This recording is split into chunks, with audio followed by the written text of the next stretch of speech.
មួយជាដៃថែបមានរាងដូចធ្នូមួយមានរាងជារង្វង់វាន់ដោយរសើរតើទាំងពីរនេះជាអ្វី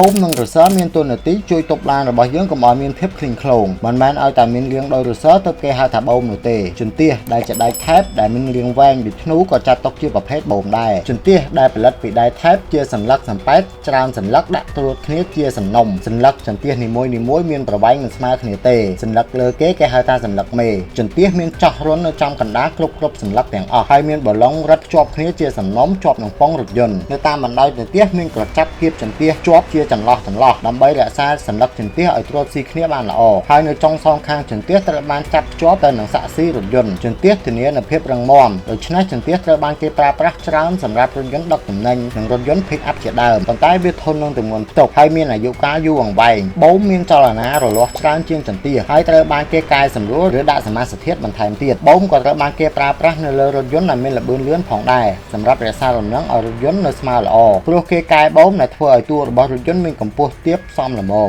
ហើយអាចចំណេញស្ពេសច្រើនជាងចន្ទះហើយរសរមានភាពរលាស់ខ្ពស់ដូច្នេះគេត្រូវប្រើបូមដើម្បីជួយទប់នឹងការស្រុញនិងការលូតលឿនពេករបស់វាប្រើសម្រាប់ការទប់និងការអុករលាក់តែប៉ុណ្ណោះដូច្នេះប្រើរសរត្រូវប្រើរួមជាមួយនឹងដងទប់កម្លាំងព្រោះវាជារសររមួលនិងជាដុំតែមួយវាមិនអាចទ្រទ្រង់ទម្ងន់ផ្ទុកបានច្រើនទេប៉ុន្តែវាជួយទប់លំនឹងបានល្អជាងរលាស់ជាងស័ក្តិសមសម្រាប់រថយន្តបើកប្រចាំថ្ងៃទូទៅជាចុងក្រោយសូមអរគុណដល់ការទស្សនាហើយជួបគ្នានៅវីដេអូក្រោយ